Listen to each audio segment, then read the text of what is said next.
Welcome to the Inspired Riding Podcast.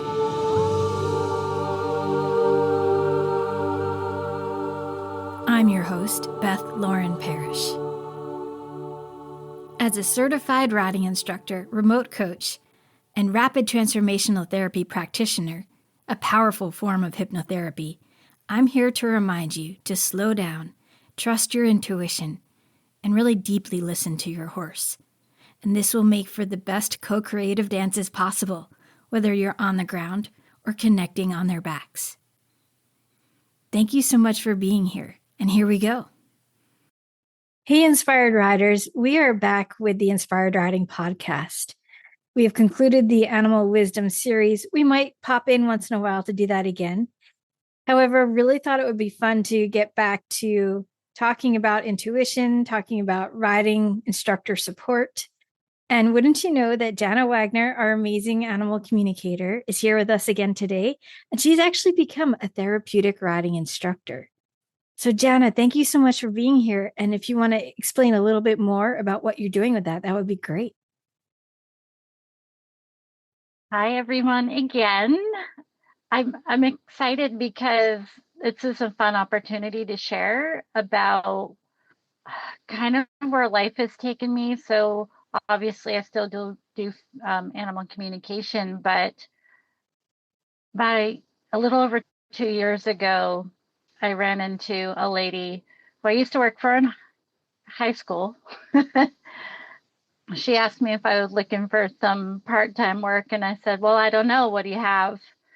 And so I went and met with her and her associate about possibly going to start teaching there and teaching therapeutic riding. And I really wasn't interested in it at first, but then I kept getting a nudge to just explore it further. So I thought, well, what the heck? Let's go see what this is about. And what I've come to find is how much fun it can actually be. And let me go back a little bit, because I taught regular riding lessons for the same woman when I was in high school, and I didn't really love it. I liked the kids I had, but really wasn't my passion. And coming back to teaching, 30 years later, made me realize just how much I had learned and how much I had to share, and how much better equipped I felt to handle something like this, and how my animal communication skills have come in so handy. And then, meeting up with Beth how many years ago and learning about her, how she teaches and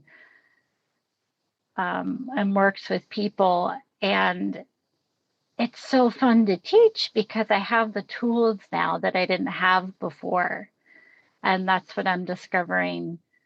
That's what's really lighting me up, is that I have the tools to interact with these kids in a way that I didn't have when I was in my, teenage, early 20s. And I started the certification training, which has been tremendous. And it's through the Council for Education and Certification in Therapeutic Horsemanship. That's correct. So can you talk about the certification process? How did that go for you? Well, phase one, it didn't sound like a lot of work, but honestly, it's like taking a college course, and it was 3 months. So one day a week, every week for 3 months, we had a Zoom call. We had, the classroom was online. So we had assignments we had to complete. We had several hours of videos to watch and quizzes, and then written assignments. It really covered everything from business to ethics to horse selection, the types of people and disabilities you may come across, understanding what your liability is, understanding what the needs are, what the oh my gosh, there's so many specifications, and it just covered all of it. But it was like a college course, and it was a lot. I honestly had no idea what I was getting myself into when I took that. It was a lot. If you could start over again, what advice would you give yourself? I don't know that I don't know that I would change anything. I think I really appreciated that it surprised me that it was more than I expected. I think that that was good for me not to know just how involved it was because I might not have done it. And it's kind of like once you're in, you're like, well, we're here now. Gotta keep going. Got to keep swimming, right? Yeah. Yeah.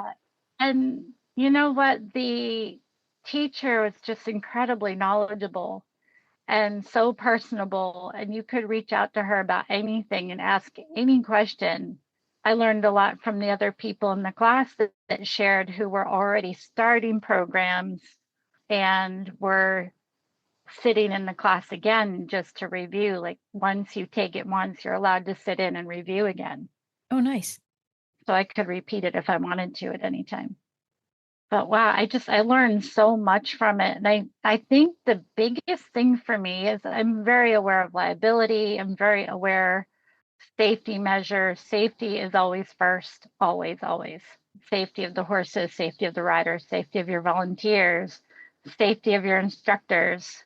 Everything's got to be very specific. And I think the thing that opened my eyes the most, honestly, wasn't about learning about the physical disabilities, the mental disabilities. There's so many more types of disabilities than I even realized, and I thought I was fairly well versed in those. I think what opened my eyes the most was the horse selection and how incredibly important it is that you need a good minded horse that knows how to go in there and do their job and do it well and be safe.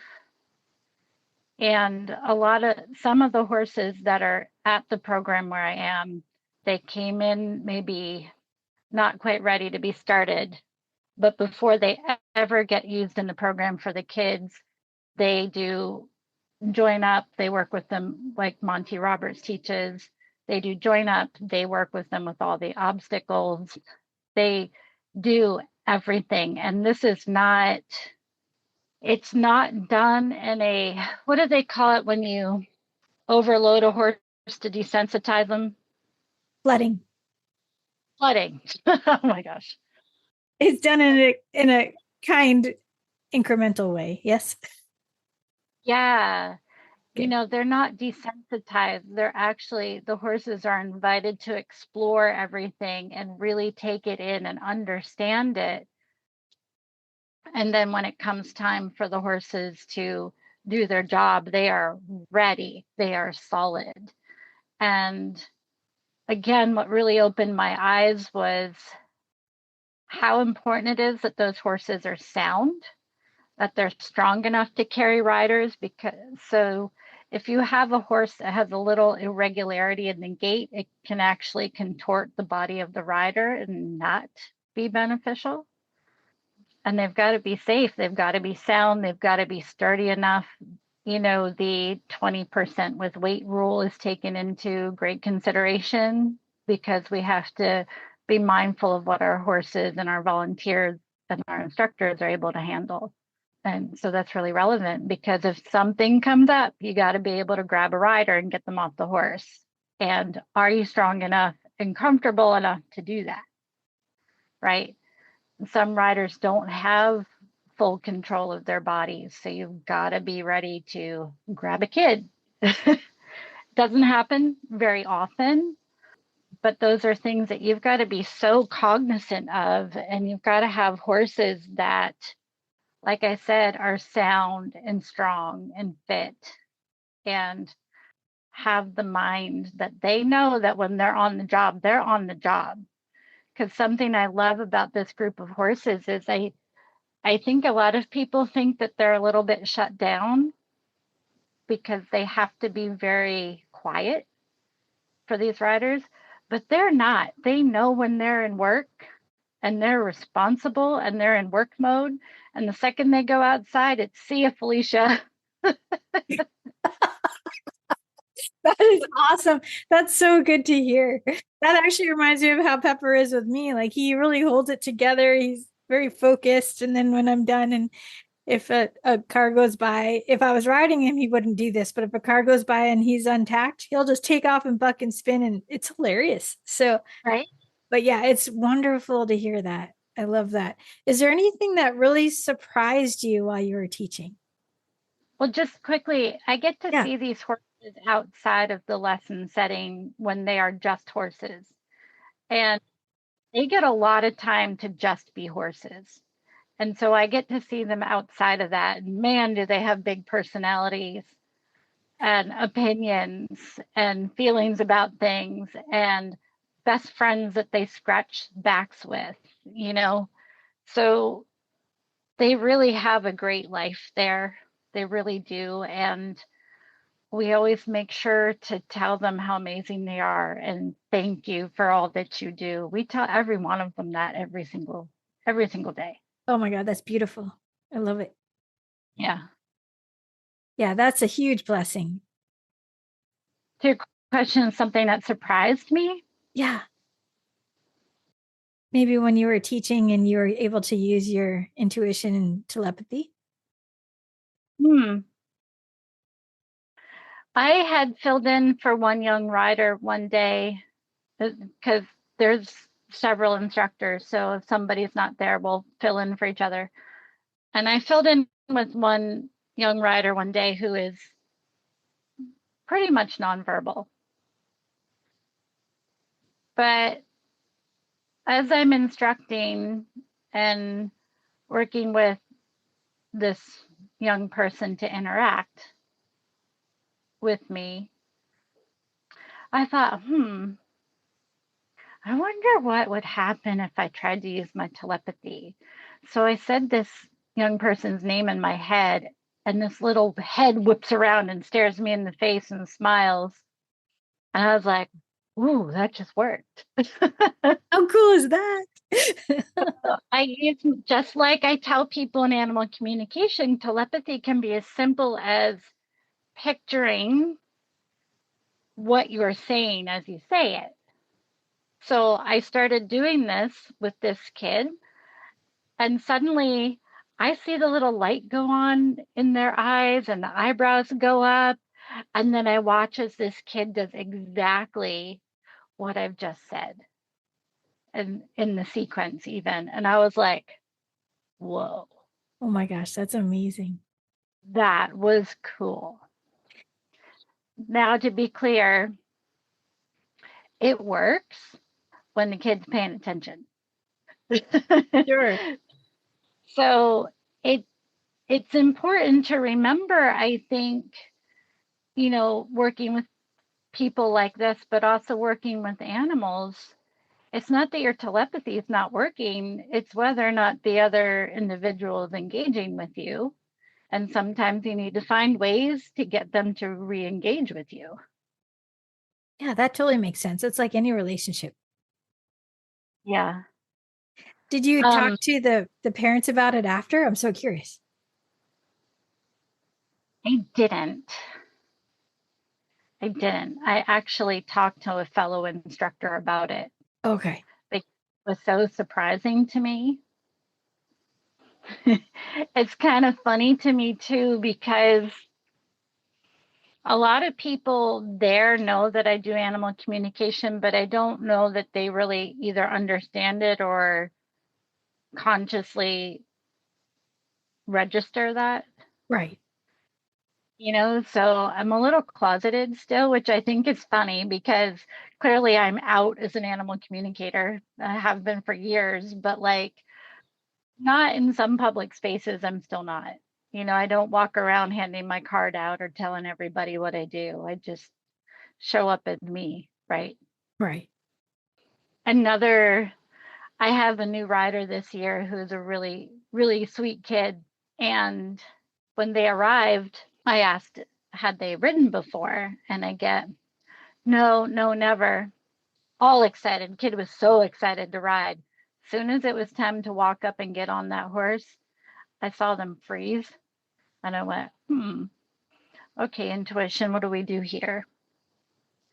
Well, I heard several voices going, it's okay, it's okay, it's okay, it's okay. And I know with animals, as soon as you start saying okay, they're like, something's not okay. So right away, I said, hey, you're allowed to be scared. This is something new. And that's fine. I said, would you like to walk a little closer to the horse first? I get a nod. I said, okay. Do you know what my teacher tells me to do? What? I go, well, my teacher tells me when I'm nervous to do a horse sigh. Do you know what a horse sigh is? No. So I said, okay, well, you take a deep, deep breath and then you go and you shake your head. And this kid's eyes got really big. I said, can you do it? I bet you can do it. Next thing I know, I've got this kid horse sighing and giggling. I was like, all right, you think you're ready to get on this horse? Yeah. That's the best. I love this story. Was the coolest. And so we get this kid in the saddle on the back, and I said, okay, so here's your next instructions. Here's how we make the horse go. And I get this frozen, wide-eyed look again, and I say, okay, so what do we do when we get nervous? Horse sigh. I said, okay, show me your horse sigh. I go, everybody's going to do it with you. So everybody's horse sighing. And of course, once the horse started moving, the little rider was like, oh, all over again. And I said, okay, just keep doing your horse sigh. Just go with the motion. I said, you're going to love this in no time. We got halfway around the ring, and this little kid's like, this is great. Oh. And I said, isn't it? And do you know what I love about these kids? They remember what you tell them. So you better be really mindful about what you're saying and what you're telling them, because they remember everything. And this little kid says, you forgot to tell the horse that he's the best in the whole world. I love this kid. That's awesome. You're right. And thank goodness I told you, because otherwise I would have forgot. And that's so fun. That's beautiful. Now, do you end up talking to the horses while you're working with them as well? I oftentimes, yeah, not in the same way I would in a session, because I learned very quickly that they have their way they want to do their job. And so I try to stay out of their way and let them do the job they know how to do. So it's a lot about being very respectful of your horses. And when I need to connect with them, if something's going on, like this particular horse that we have to tell him he's the best in the world, sometimes he doesn't feel like walking anymore, so he stops. And so rather than, getting after him or something making him walk, we stop and we pet him and we tell him he's the best in the world, and then we ask him to walk, please. So, there's things like that. Sometimes if I see that they seem a little bit worried or stressed about something, I will ask them so that we can make an adjustment in that moment. Sometimes something happens outside the arena door that catches their attention, and the kids are like, what was that? Oh, he was just looking. Keep going. He'll forget about it. Right? Yep. So there's teaching the kids about what to do if the horse gets a little worried or looks at something. That's so important. I love it. The kids actually really love it when you tell them about the horses and explain to them why the horses do what they do. They really, really love it. Yeah. Actually, this is reminding me of a therapy session. I was assisting a psychotherapist as the equine professional in a session, and this little girl for 3 sessions wouldn't speak. And I finally invited her to learn a little bit of the Masterson method, massaging and bladder meridian scan.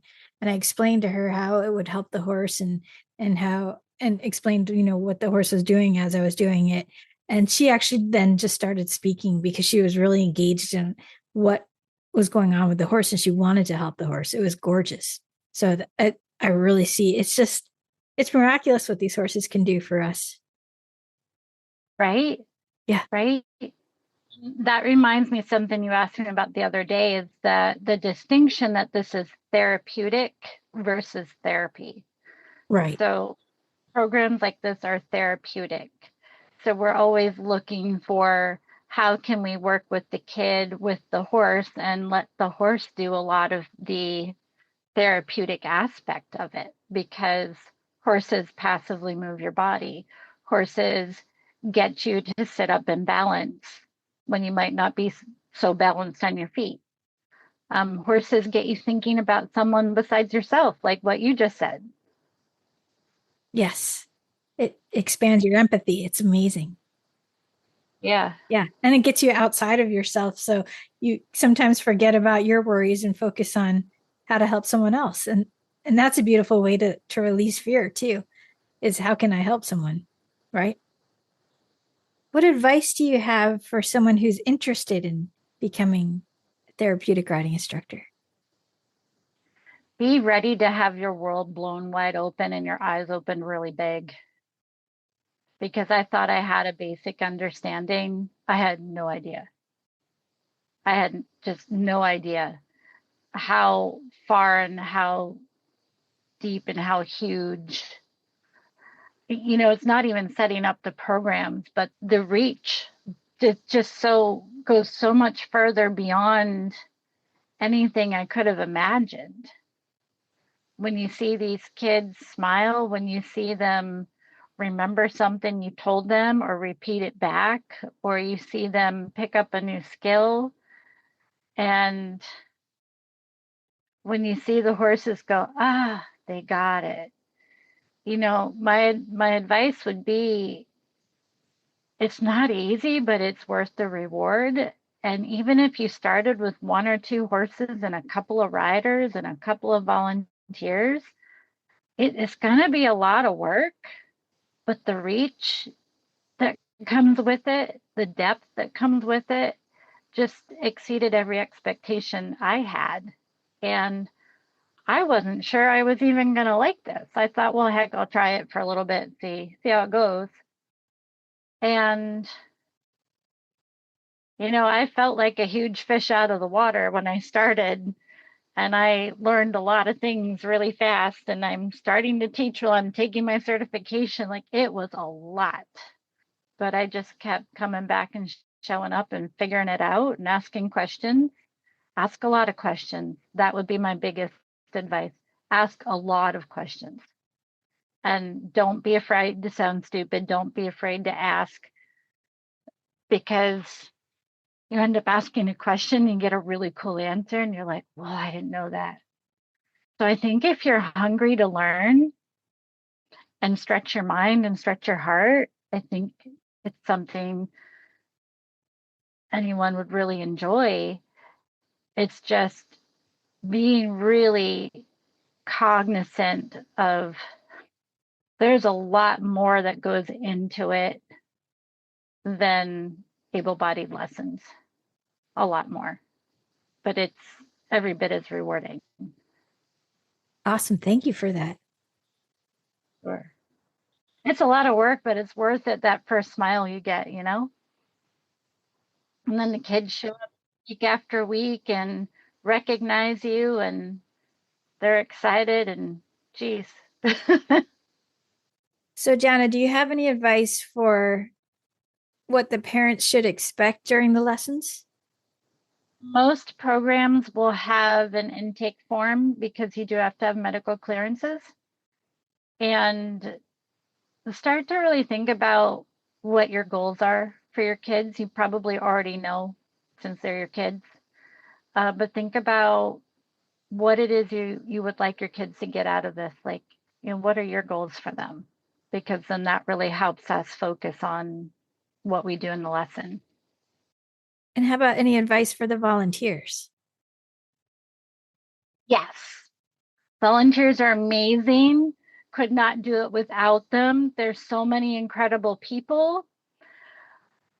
My advice is listen, observe, watch.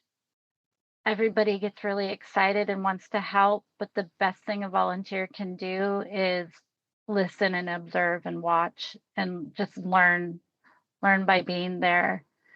I think one of the hardest things is that we all want to pet the horses. They're so beautiful and we all love them. But when they're working, we have to let them work. They don't want to be petted. They don't want to be fussed with. We have to be really respectful of our horses and let them work. And, as volunteers, we offer for people to come and learn more horsemanship. So volunteers are welcome to come to learn and groom and lead horses and all of that. Like, we teach them everything. But the biggest advice I have, and a good pair of shoes, because you're going to walk a lot. Yes. I had to buy some expensive sneakers because I somehow didn't realize how much I was going to be walking, even though our footing is like the best. I still needed some really good shoes. Right on. How about advice for owners of horses that are considering donating their horses to a program? This is really important, again, because we have to be fair to the horses. Maybe our horses mostly walk and stand, but as we know, horses aren't really made for standing. And so they have to be sound enough in the right way to stand comfortably for 5 minutes at a time, sometimes a little longer. They have to be sound in a way that they have an even way of moving. And they've got to be sound of mind. We don't use any horse that if we bring one in and they aren't quite right, we take them out of the lesson and substitute one in, because you have to think about soundness as horse welfare, but also liability. So if you've got a horse with an old suspensory that is a little bit funny on one leg, you're not going to have an even walk gait. You're sure as heck not going to have an even trot gait. We have one older horse there that has been there, done all of it. He's amazing. And he can still jog a little, but it's not super easy for him. But that horse can walk all day, and he's smooth, and he's even, and he's steady, and he's strong. So you've got to think about those things. Little maintenance things aren't a big deal, but you've got to think about, their carrying ability, because a lot of them are carrying weight that, most riders are going to hold themselves. A lot of these riders don't have that ability necessarily. They get it, they'll gain it, but you got to think about height. You got to think about size. You got to think about carrying capacity. Are they built downhill? Are they built uphill? All those things. You got to really look at everything. So keep in mind, it is a really great thing when you can donate a horse to a program, but we also really need very specific types of horses that can do the job, and all sizes, because you got to think about their comfort and their welfare. Absolutely. Is there anything else that you want to share that you feel would be important?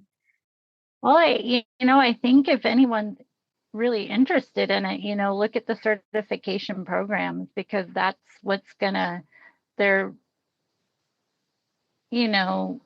affordable. It's a bit of an investment, but it's affordable where programs go.